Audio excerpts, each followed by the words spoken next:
байцгаана уу амин. Тэгээд өнөөдөр ээжийнхаа 90-ад оны зургуудыг дуурайж авахулна. Тэгээд би энэ бичлэгийг ер нь бол хийхийг амар удаан хүссэн. Би ээжтэйгээ тийм амар адилхан биш ч гэсэн дуурайж авахлахад амар тийм сонирхолтой байх болоо гэж бодоод өнөөдөр тэгэж хэлж байна. Тэгээд ер нь бол ээжийнхаа зургийг яг адилхан дуурайж авч чадна гэдэгтээ итгэл муутай байна.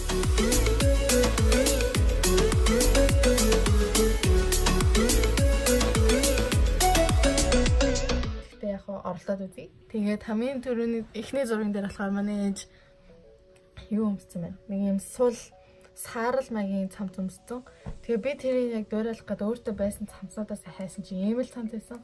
Тэгээ энэ болохоор ингээд мөрөн тийм онгорхоо биш болохоор ингээд өмсгөөр айгу сонир харагдсан. Тийм болохоор найзуудаас асууж агаад cardigan нэг нь зээлээд тийм одоо ээжийнхаа нүүрний будаг тэгээд ер нь бол одоо арай адилхан болох гэж боддог. Тэгээд одоо эхэлцгээе. За ямар ч зүгсээ самжлаа. Тэгээд манай ээж бүр амар хөтгөн хар өстэй юм байна. Тийм болохоор энийхээ энэ хар өнгийг авч агаад адилхан болох. Бодож орлоо тийм үү? Би юу хөтгөндөө өстэй гэхдээ яг урдуураа жоохон шингэрсэн. Ээжийнхээ хүмүүсээ яг дуурайлгаж зурхыг гэдэгт санаа зовж байна. Би өөрийнхөө хүмүүсийг ч гоё бодож чаддаггүй. Тэгээд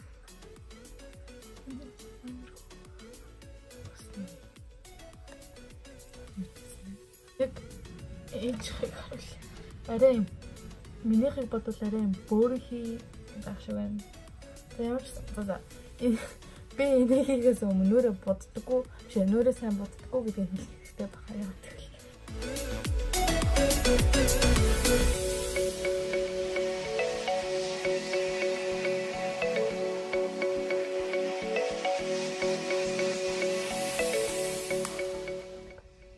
Манай дэс ийм том өмсгтэй байгаагүй ч юм.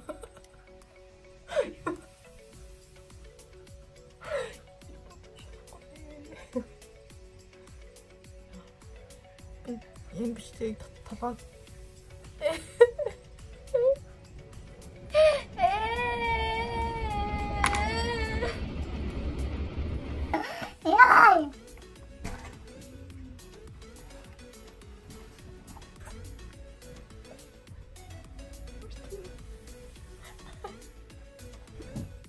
гоё ч юм уу.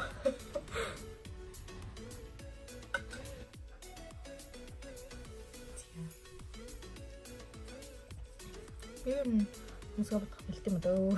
Зөндөө хүмүүс яаж Японд сурж байгаа, яаж Японд сурах талаар бичлэг хийвэ гэж асуусан. Тэгээд тэрийг би хийж аваад хийнэ.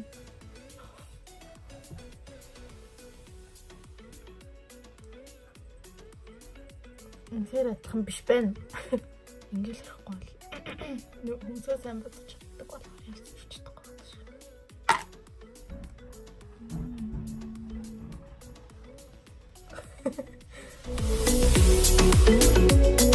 Тэр үед ямар дуруул юм бэ?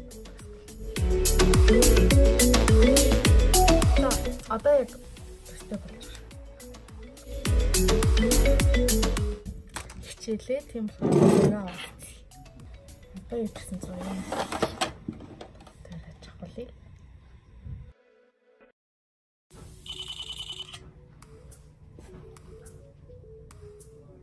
Оо. Хэцүү мэнэ бодсон.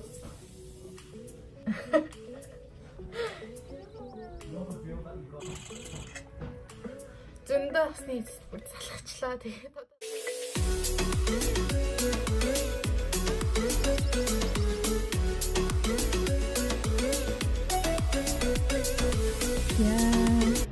эхний зураг маань болчлоо. Эхний зураг янзлаад бас сэтгэл хангалуун байна. Ээж рүү явуулж хөөх юм бэ.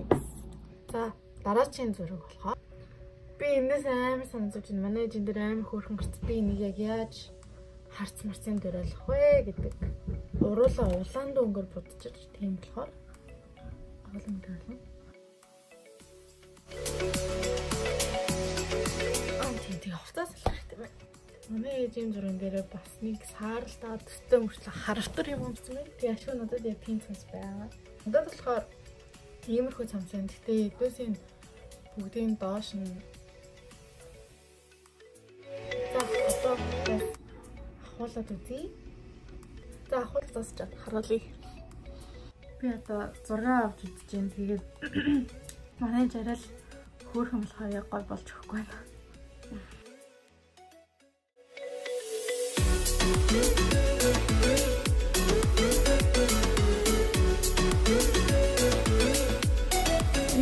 Тэгээд үндэ адилхан болсон би өксөө буруу тийшээ харуулаад тавьчих. Ундаа харахаар амар юм. Тэгээд царайг нэг дөөрөлөхөд амарчсан. Тэгээ одоо сүүлэх хазрыг ахуулах чинь. Тэгээд тэрнээр бол ер нь яг төстэй дүү хар цам хоолой хийсэн болохоор хоолой идмээр байна. Зургийг ахуулах гэж нэр хүний зургийг дөөрэж авах гэдэг юм хэвчээ тийм үү. Нэрээ манай амар сэтгэсэн хай. Нэг гар нь ингэж доош бол нэг нь ингэж хөлн дээрээ тогтсноо ингэж мэгт. Оо.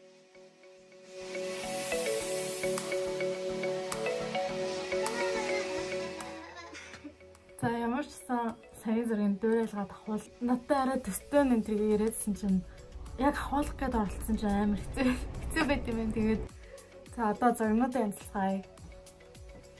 Гурав дахь зургийг янзчлаа. Гэхдээ энүүгээр нь ингээд дэлгүүртэй юм гараад байгаа. Ойлгохгүй. Гэхдээ ер нь бол хийхэд амар сонирхолтой байлаа.